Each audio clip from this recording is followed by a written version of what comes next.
What's up, everybody? TCG Mike here, back for another deck profile. We haven't done one this for quite a long time. Right here, back on the show, we have Robert here running Runick's. And Robert, welcome to the show, bro. Always good to be back. We're actually running Runick Adventure here today. It's endangered quite a few friendships, as you will soon see. So I'm going to get it right into the abysmal amount of monsters we have, starting with 2 copies of Water Enchanters of the Temple. Ooh, this runs your standard adventure engine, and she's going to let you get upon, just by being in your hand, you get the whole engine running. So this is going to be the adventure package Runick's, right? Correct. And, with that, we also run the 1 copy of Wandering Griffin. That's half of your end goal. Get Griffin on the field, and you have an Omni Negate of an effect. And just on top of everything they're losing, it's just pure advantage. Getting that extra negate on board. And yeah, that's the lowest amount of monsters in any deck I've ever run. There you go. Now, to finish off the adventure engine real quick, is 1 copy of Dracoback the Rideable Dragon. So whenever you do summon your token, you'll just equip it with the Dracoback. That's the one I use. 2 copies of Rite of Azimir. So really don't need more than that. Everything's searchable. So, and your 1 copy of Fateful Adventure completes the set. All right. It's about typical the standard of the adventure package. Not much to say here, honestly. That's the adventure package. And next we go on to the Runick, which is the meat of the deck. We're of course running 3 copies of Fountain. Fountain is the literal heart and soul of the deck. Without it, you're going to run a lot slower. It's going to give you, every time you activate one of your quick plays, it's going to let you replace 3 of them on the bottom of your deck, up to 3, rather, and draw that many cards. It also is what lets you run it from your hand on their turn. So with constant advantage, and they don't know what you have, and they can't stop it for most of the time, I love this deck. Yeah, it also, like I said, it allows you to play your spells, quick play spells on your opponent's turn. Yeah, which is, good for when, so you can drop a Runick Destruction, one of your 3 copies of it, on their turn. So the good part about Runick Destruction is, each of the Runick cards, they have the same ability of, once you activate, you can't battle. You gotta skip your next battle phase. The upside is, these don't stack, so if you have to battle, just go a turn without using your spells, or wait till you've already battled. So Runick, when it destroys, it lets you target and destroy a spell and trap, and after that, they lose top 4 cards. Or you can use it to summon from the extra deck, obviously, which we'll get into later. Yeah. Next, we're running 3 copies of Runick Tip. This is the searcher of everything in your deck that's Runick related. And, nice little bonus of banishing 1 card, but obviously you don't really care about the 1 card. You're trying to get another Fountain. You're trying to get another whatever you may need in your situation. Okay. Next, we're running 3 copies of Runick Golden Droplet. Golden Droplet is a -5 for them, as they are going to draw 1, then banish the top 4. Like, as normal with Runick decks, the idea is to make them burn through their cards as much as possible. So while normally you wouldn't want to give them cards in their hand, you're not really as worried about it at this point, because, when you go down to 0 cards, I don't care what's in your hand, I'm going to win. I actually like the artwork on that one. Oh yeah, that's very nice. Gorgeous. Next, we're running 3 copies of Runick Slumber. This is a very good utility card here. It lets you provide protection from 1 instance of destruction to any monster on the field, and It also prevents that monster from attacking. So you can protect your Griffin if you don't want to negate something, but they're about to take it out. You can protect your Griffin or your token, or if they're about to attack with a big fuck off monster, you can stop that monster from attacking, and you don't have the biggest destruction base when it comes to monsters in this deck, so you're not really worried about him being able to shrug one off. Oh, okay. Speaking of monster destruction, we have 3 copies of Flashing Fire. This will let you take out any one of their special summon monsters. And it'll also banish their top 2 cards. I forgot to mention with this one, it banishes the top 3. Yes, top 3. Flashing Fire is one of the go-to ones to always have on hand if you can. Because, it's good to take out one of their monsters before they go into a Synchro Summon or an extra Xyz. Yep.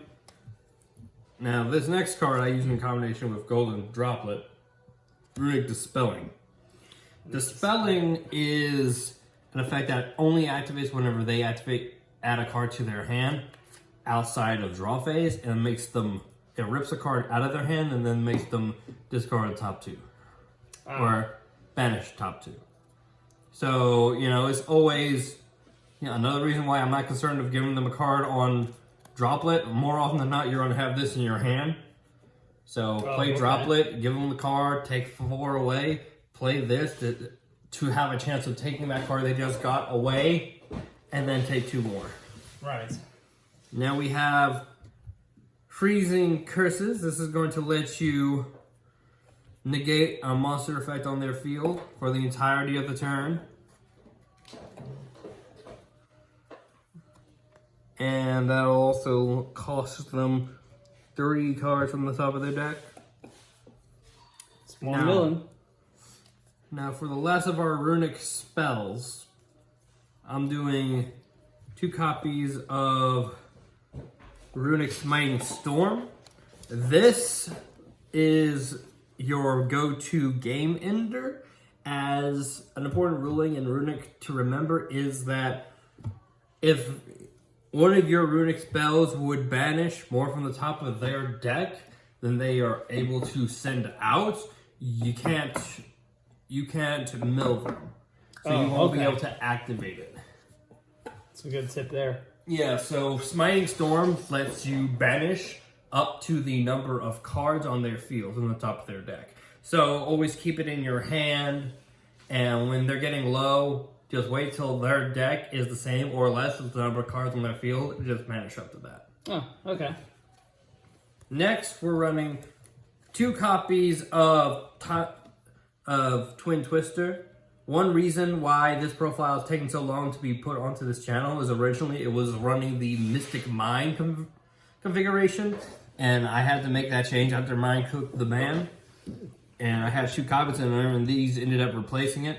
I'll probably end up replacing something else later on. I was happy I took it out before it got banned. But yeah, this is like, you don't care too much about having your cards in your grave so long as you have fountains available. So sending one of your Runick quick plays that you've already used a different copy of this turn to destroy 2 spells or traps on their field is a lovely feeling. At least you got removal in there too. Yeah. And then we're playing our 1 copy of Call by the Grave. Not too many things we're overtly worried about, but I'd like to not have to deal with Ghost Ogre, because Ghost Ogre, I see Ghost Ogre and I'm worried for my fountain safety. Yep. Now we're playing the 1 day apiece. This is good for 2 reasons. One is the arbitrary draw and also thinning their deck, but the main thing is it prevents them from dealing damage until the end of their next turn. And it also prevents you, but you don't deal damage to the deck. You don't care. So this is just pure game with no risk of repercussions, especially if you know they're gaining up to OTK you on their next turn. Yeah, you're just worried about them losing their Yeah. cards. And to add to insult to injury, we're playing Dimensional Fissure. Dimension Fisher. Now, Dimensional Fissure is a card I have entertained bumping up to 3. I might do that later, and I'll go in the chat, the comment section if I do. But yeah, Dimensional Fissure, banish all monsters that go to the graveyard. Again, you have 3 monsters. 2 of them are going to banish themselves to search. The other one's going to stay in your hand, and this one rarely ever is going to touch the grave. So even if they're lost, you don't particularly care. Trying to think what kind of decks are out there that they get banished. They'll hurt them. I'm trying to think of which ones. Yes. Most decks, if they get anything banished, they hurt. Terraforming, obviously, is just to search out your fountains. And then we're playing 1 copy of Upstart Goblin to draw. Now, in this deck, I'm not running any traps, so that's the end of our main deck profile. Why don't you use one soul absorption in there? Soul Absorption, I think, is relying on the monsters I banish from my deck. No, anything that's banished. Anything that's banished, yeah. Well, I'd rather run Dimensional Fissure. What about what about spell absorption? Soul absorption is gain life points for every card that's banished. Yeah. Spell absorption would be better because I'm constantly playing spells, so every time a spell, mine or theirs, is played, I'd gain life. The reason I don't run those is I'm not worried about life. No, you're I'm worried about getting the game done. That's why no one plays them, probably. Yeah, very few people play them, and it's more of the stall strategies that play less Runick. So for our extra deck, it's not complete yet. It's not a lot in there. I just haven't figured out other cards to put in. Okay. So that I can put in given the circumstance. I'm sure you'll So find we're running 3 copies of Jiri, the Runick Fang. Jiri is your go-to way to get back the fountains that they destroy and send to the grave. Because eventually they're going to. So you use one of your spells, summon Jiri, and when the chain resolves that destroys fountain, Jiri just puts it back in your hand. And the benefit is also, when they destroy him by battle, because he's immune to card effects, he destroys 1 card on their field. Next, we're playing 2 copies of Hugin, of the Runick Wings. I see her played a lot. Yeah, Hugin is how you search Fountain. You summon her, you discard a card, then you get Fountain. Also, another reason she's seen a lot is whenever another card you control will be destroyed by card effect, you can banish Hugin instead, so it protects your... Excuse me. It protects your field. Yeah. Next, we're running 1 copy of Mugen. Mugen lets you get a continuous Runick spell by discarding a card just like Hugin, but I'm not running the 1 continuous spell in Runick right now. So he's mostly there for his protection effect. It is when you would target, I believe,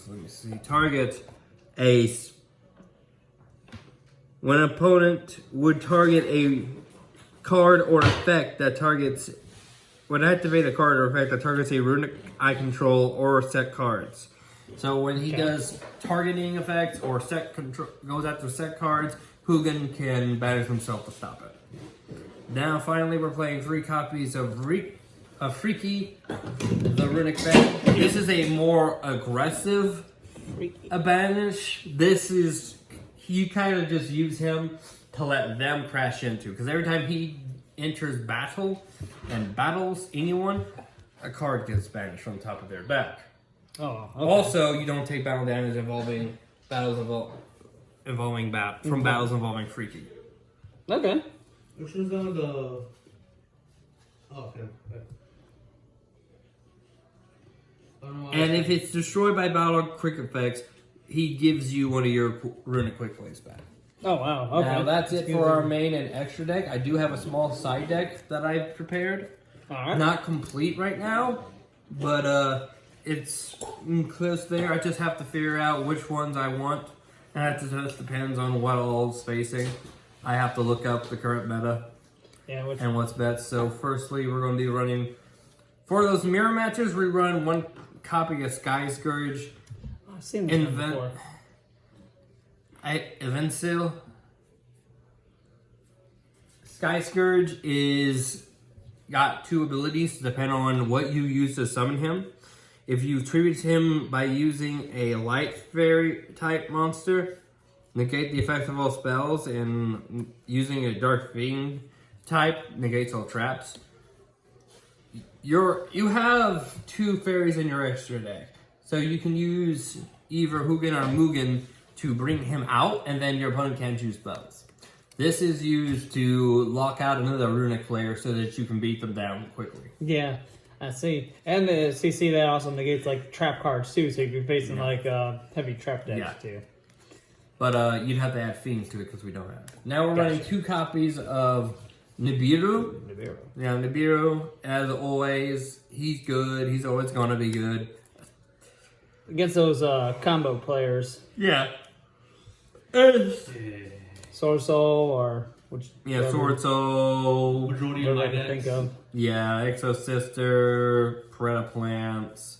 So many decks he's very good against. And it's good to have this type of removal just in the wings rating. And it gives you a token that you can use as a body. You know, the thing with like Nibiru, I know a lot of people be like, oh, it's good at this time, it's not good at this time. I still keep it in my side deck just for those matches where I'm facing a combo player, you know? Doesn't it give you a There's always that one person. token or is it you a token? Yeah. Gives their opponent a token. Hey. Now I'm playing 2 copies of Lava Golem. Just like Nibiru, just because I don't worry too much about destruction to my opponent doesn't mean I want them having shit. So, Lava Golem is going to be good to remove 2 monsters at the same time.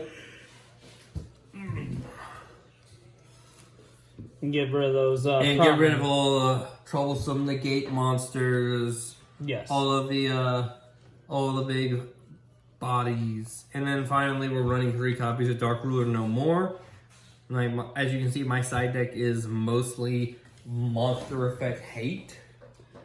Well, if you're facing like against Cashier, Yeah. Like you got Lava Golem there.